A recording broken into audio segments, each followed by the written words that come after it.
कशिश मिश्रा जी, पुणे से। महाराज जी, आलस और मोबाइल के अधिक प्रयोग पर जीत कैसे पाया जाए? अब ये तो हाँ, इसमें तो अपने को देखो, अभ्यास इसमें भी नींद, भोजन, बोलना और भोग, इनको आप जितना चाहो बढ़ा सकते हो, जितना चाहो घटा सकते हो। भोजन को थोड़ा थोड़ा कम करते जाओ तो जो आदमी 35 रोटी खा सकता था वो 1.5 रोटी पे जीवन व्यतीत कर रहा है और स्वस्थ है। 35 जब साधना में तो 1.5 रोटी पे अब जीवित है और 35 रोटी पाने वाला। भोजन कम किया गया। जो 7 घंटे 8 घंटे सो सकता है और 3 घंटे में अपने आप को 24 घंटे में 3 घंटे सोकर पूरा काम चला लेता है। बोलने का अभ्यास बहुत होता है, मौन रखना बहुत कठिन होता है। कम बोलो, कम सो, कम खाओ और भजन करो तो आलस से खत्म हो जाएगा। और जब भजन में रुचि होगी तो मोबाइल में क्या देखे, सब झूठी बातें हैं। कोई सीरियल है, कोई सिनेमा है, कोई नौटंकी, सब झूठी बातें। क्या देखना है उसमें? केवल समय नष्ट करना। और इतना सामग्री मोबाइल में है कि अगर 24 घंटा लगे रहो तो लगे रहो। फेसबुक है और कौन, हाँ इंस्टाग्राम, जो का, हाँ ये सब इसी में लगे रहो, इसी में। पहले मैं चलाता फोन बहुत, बाद में मैंने आपके चैनल सब्सक्राइब किया। जब भी बोलता चैनल हो तो पूरे फोन में सिर्फ आप ही आते थे 24 घंटे। हाँ, अगर सत्संग सुनोगे तो बुद्धि शुद्ध रहेगी। उससे मुझे 6 महीने में इतना फर्क पड़ा कि मतलब कि पहले सिर्फ मैं नेगेटिव पूरा वैसा था।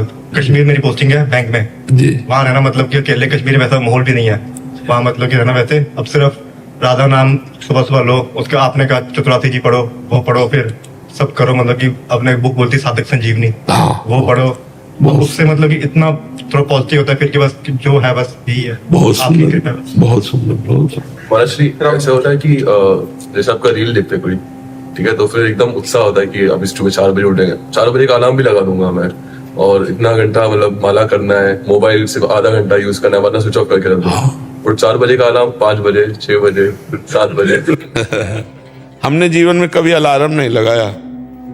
1 बजे जगते, मतलब 1 बजे जगते नहीं, 1 बजे तुम शौचालय में जाते, कहो 11 बजे जग जाए, कहो 12 बजे जग जाए, कहो 11:30 बजे जग जाए।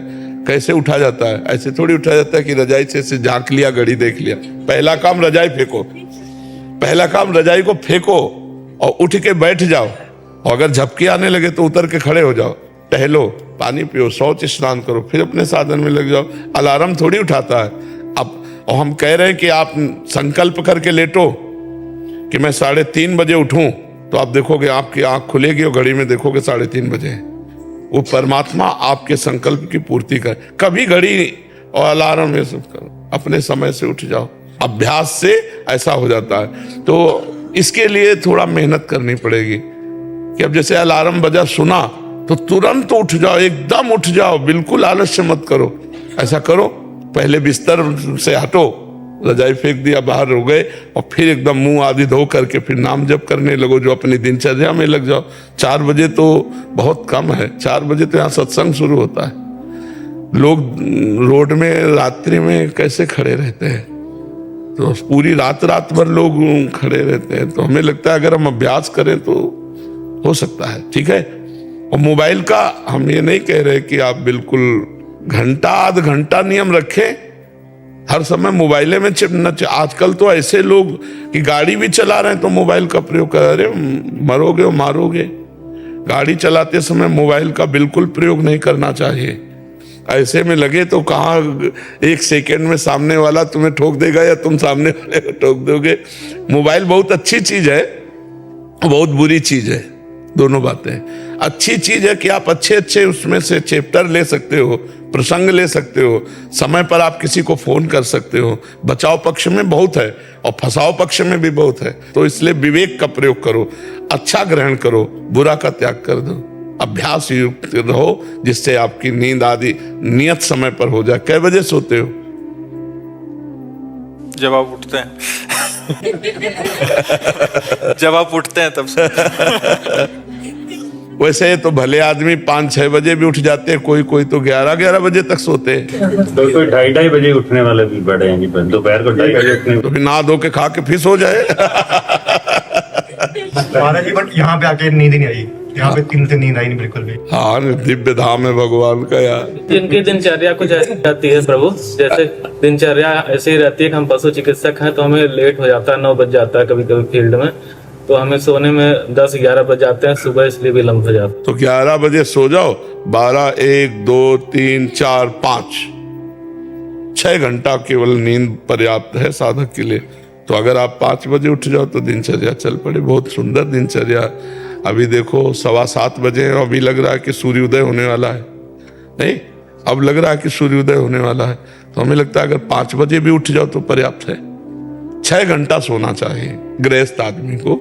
साधु महात्माओं को 3 घंटा 4 घंटा जितने में निपटा ले। फोन आने लगता है इमरजेंसी केस का, हम लोग तो ऐसे उठ जाते हैं 5 बजे। पशु परेशान जो रहते हैं उनके पास बिल्कुल बिल्कुल नाम जप करते हुए और आप पशु सेवा में जाओ, बहुत बढ़िया है। एक हमारा प्रश्न है जी, कि कभी कभी हमें कुछ ऐसे पशुओं का इलाज करना पड़ता है जिनका पशुपालक बस मांस भक्षण है और उनके लिए करते हैं, तो क्या उनकी हमें इलाज करने में कभी कभी लगता है हम अप्रत्यक्ष रूप से पाप के भागीदार तो नहीं हो रहे हैं? लेकिन आप तो उसके रोग निवारण के लिए जो गए हैं, वो हत्या के लिए पाल रहे हैं, स्वस्थ करके उसका मांस खाना चाहते हैं। लेकिन आपका उद्देश्य ऐसा नहीं है। आपका उद्देश्य केवल पशु को स्वस्थ करने का है।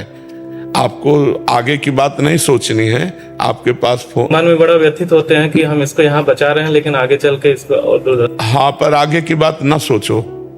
वर्तमान के प्राप्त सेवा को आप केवल उस समय देखो कि इस समय इस पशु को मुझे बचाना है, मेरा कर्तव्य है इसे दुख रहित करना। आगे भगवान जाने। कहीं भी फोन आवे तो आप पहले उस पशु में भगवान देखिए और उस पशु को स्वस्थ करने की भावना कीजिए। यदि हम ऐसा सोचें कि इसको कल कोई मारेगा, तो आज ही हम मार रहे हैं, क्योंकि हमें सूचना मिल गई कि वो रोग से ग्रसित है और हम नहीं गए तो वो तो कल मारता, आज हमने मार दिया। हम जाकर आज उसे बचाएंगे, कल भगवान जाने उसका परिणाम क्या होगा, है नहीं? हर जीव का परिणाम अपना है। तो इसलिए ऐसे विचार के द्वारा हम उस जीव की सेवा करते हैं। आगे का केस भगवान संभाले कि वो हत्या करेगा कि क्या करेगा। हम वर्तमान को देखकर उसको दुख निवृत्त कर देते हैं।